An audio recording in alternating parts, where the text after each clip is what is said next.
Samson was a man unlike any other. Chosen by God, he single-handedly defeated entire armies, striking fear into the hearts of his enemies. But in the end, his downfall came not at the hands of warriors, but through the touch of a single woman, beautiful, seductive, and dangerously cunning. While he lay sleeping in her embrace, Delilah cut the locks of his hair, the secret to his divine strength, and delivered him to his mortal enemies. But what truly led Delilah to betray him? Was it greed, fear, or something far more sinister? This is the story of Israel's greatest hero, a man who, in a single moment of weakness, lost everything. And it all began in one of the darkest times for his people. Israel was suffering under the brutal oppression of the Philistines. Their villages were raided, their fields destroyed, their people lived in constant terror. The Philistines were relentless, crushing anyone who dared to resist. But in the midst of this chaos, one man rose: Samson. He was more than a warrior. He was a force of nature, a living legend. The Philistines feared his name, while the Israelites revered him. His strength was beyond human comprehension. But Samson's story began long before he became a warrior. It was written before he was even born. His parents, Manoah and his wife, lived under the heavy burden of childlessness. In those days, to be without children was seen as a curse, a divine punishment. They prayed desperately for a child, but their cries seemed to go unanswered. Until one ordinary day, something extraordinary happened. Manoah's wife was alone in the fields, tending to her daily tasks, when a figure appeared before her, a man unlike any she had ever seen. His presence was overwhelming. His eyes burned with an unnatural glow, and when he spoke, the very earth seemed to steady beneath his voice. "You have never had children," he told her, "but soon you will conceive and bear a son. He will be set apart as a Nazirite, consecrated to God from birth until his final breath. For he will be the one to deliver Israel from the hands of the Philistines." This was not just an answer to their prayers. It was a divine calling. And so, Samson was born not as an ordinary child, but as a chosen one, destined for greatness. From his earliest days, he knew he was different. Other children ran free, but he lived under sacred vows. Other boys could cut their hair, but his grew long, a constant reminder that his life was not his own. He was not just a child, he was a symbol, a promise of liberation for his people. But with this divine calling came an immense burden. He was not just responsible for himself. He carried the fate of all of Israel on his shoulders. His strength was not merely physical, it was a direct manifestation of God's power. As long as he remained faithful, he would be unstoppable. His long, uncut hair was more than just an outward signet, was a direct link to his destiny. Every strand that grew was proof of his covenant with God. As long as he remained true to this vow, no enemy could defeat him. But if that bond was ever broken, he would lose more than just his strength. He would lose his divine purpose. Samson grew into an unstoppable force, his sheer presence striking awe into those around him. His arms were like the trunks of great trees, his gaze sharp as a blade. But it wasn't just his size that made him special, it was the power within him, the strength of God. He became the ultimate warrior, the nightmare of the Philistines. Then came the day that solidified his legend. Samson stood alone in an open battlefield, surrounded by 1,000 Philistine soldiers. They came heavily armed, their armor gleaming under the scorching sun. The ground trembled beneath their march, and their blades flashed like fire. They laughed, certain that their numbers alone would crush the lone warrior who dared stand before them. But Samson did not move.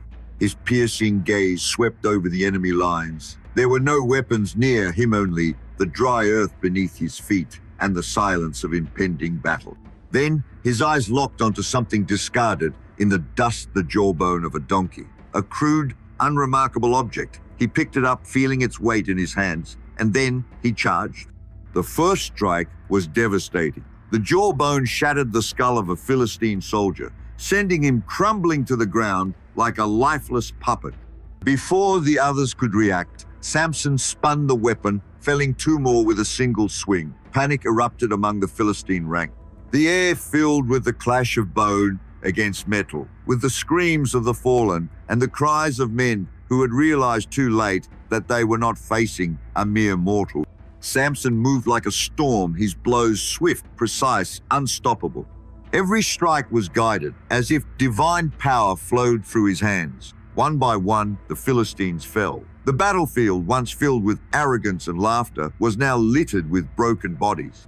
Those who had come with certainty in their numbers now fled in terror. By the time the dust settled, 1,000 Philistine warriors lay dead at his feet, and Samson stood alone, breath heavy, his hands stained with the blood of those who had dared to challenge him. The jawbone, now cracked and splintered, hung limply from his grasp. News of his unimaginable victory spread like wildfire across Israel. His people hailed him as a savior.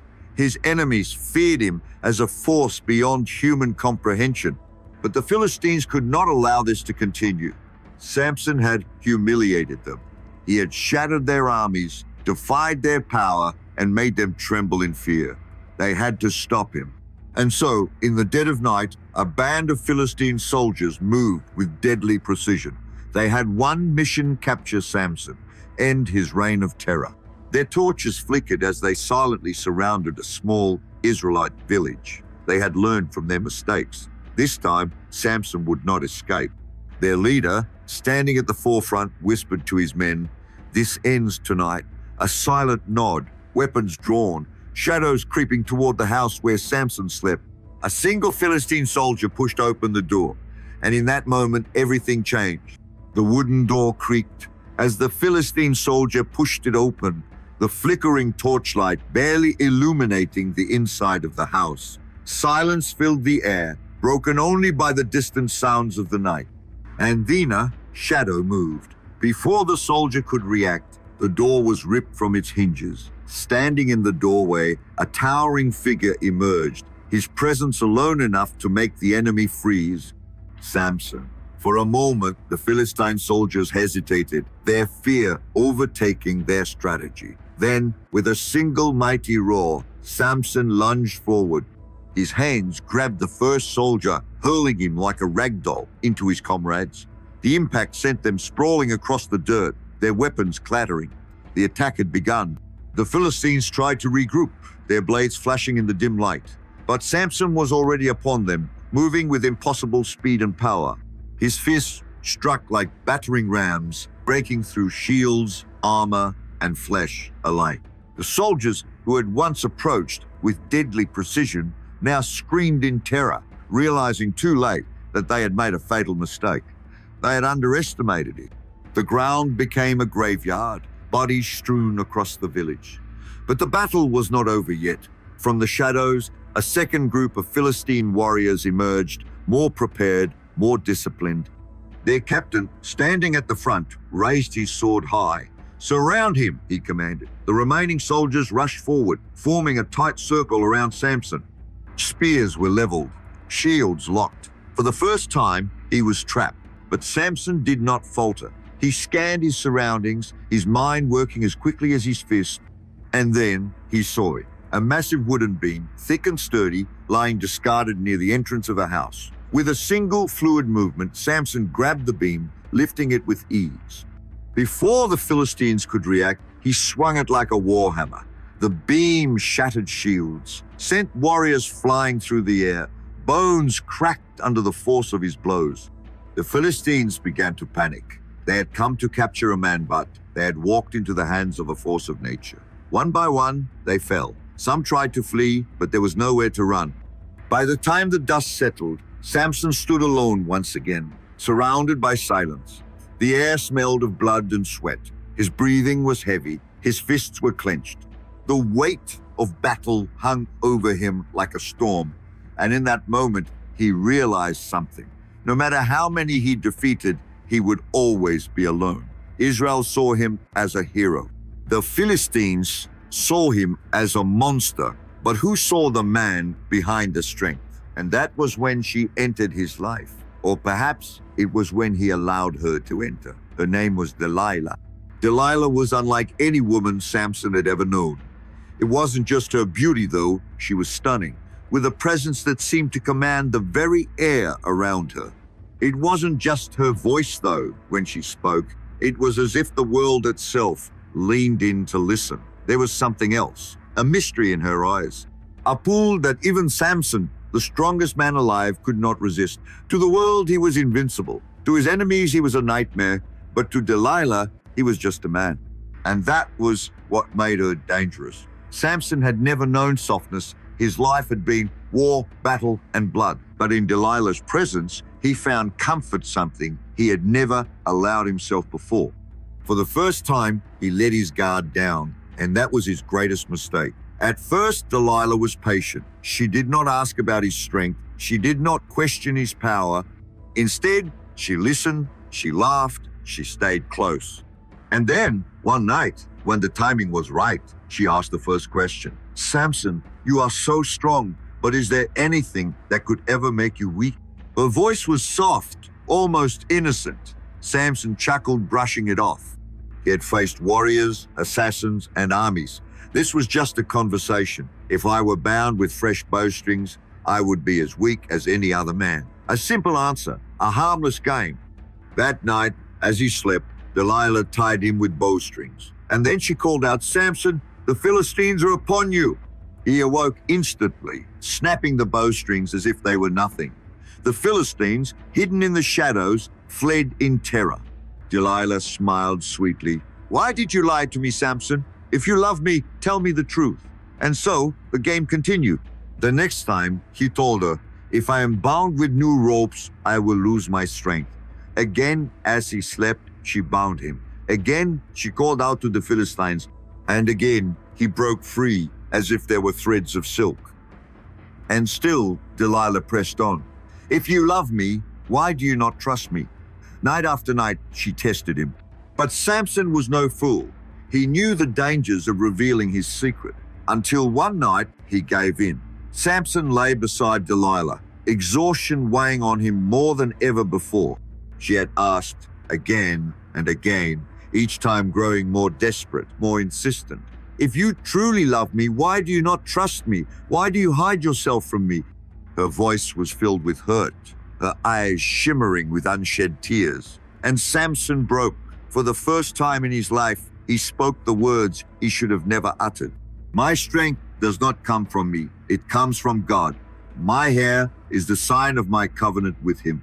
If my hair is cut, my strength will leave me, and I will be no different than any other man." Delilah did not react. She simply smiled, stroking his hair softly. "Sleep, my love," she whispered, and Samson, weary beyond words, closed his eyes. In the dead of night, Delilah called for a man to enter. With each careful snip of the blade, Samson's strength faded away. One by one, the locks of his hair fell to the ground, taking with them the power of the man who had once been invincible. Then, for the final time, Delilah called out, "Samson, the Philistines are upon you." Samson awoke, but something was different. He tried to rise, but his limbs felt heavy, weak. Panic surged through him. He reached for his strength, for the power that had always been there, but it was gone. The Philistines stormed in, their blades gleaming in the torchlight. For the first time in his life, Samson was powerless. He swung his fists, but they carried no weight, no fury. Chains wrapped around his wrists. He tried to resist, but the cold iron did not yield. His enemies, the ones who had once trembled before him, now laughed. Then, one of them stepped forward, a cruel grin on his face. He held up a dagger. "Take his eyes." The pain was unbearable. Darkness swallowed Samson's world as his vision was ripped away. For the first time, he could not see the sky nor the faces of those who mocked him. He was left in eternal night, a prisoner of his enemies. The once mighty warrior was dragged to Gaza, humiliated, beaten, reduced to nothing. They bound him to a massive millstone, forcing him to grind grain like a beast. Day after day, he walked in circles, a man once feared, now mocked by all. But as the Philistines laughed, something changed. They did not notice, they did not care. But in the silence of his captivity, Samson's hair began to grow again, and with it, so did his strength. The Philistines were oblivious. They had broken his body, but they had not broken his soul. And then came the day of their great celebration, a massive festival in honor of Dagon, their god. Thousands gathered in the great temple, eager to mock the fallen warrior. "Bring out Samson," they shouted. He was led by a young servant, his sightless eyes staring into nothingness. But as he walked into the temple, Samson's hands brushed against the massive pillars that held up the structure. And in that moment, he knew. He whispered a prayer, his voice filled with raw faith. "Lord, remember me. Strengthen me just this once, that I may take vengeance upon my enemies." He took a deep breath, and then he pushed. At first, nothing happened. The crowd laughed, thinking his strength was truly gone. Then a crack. The laughter turned to screams. The temple shook, the pillars fractured, the ceiling began to crumble. With one final roar, Samson gave everything he had left. The temple collapsed, crushing thousands, including the Philistine rulers who had tormented his people. And in that moment, Samson achieved his greatest victory. Not as a warrior, not as a legend, but as a man redeemed. The strongest man who ever lived had fallen, but in his fall, he had delivered Israel once more. His story was not one of strength alone, but of faith, failure, and ultimate redemption. Want to hear more Bible stories? Then subscribe to our channel, leave a like, and share this video so more people can learn these stories.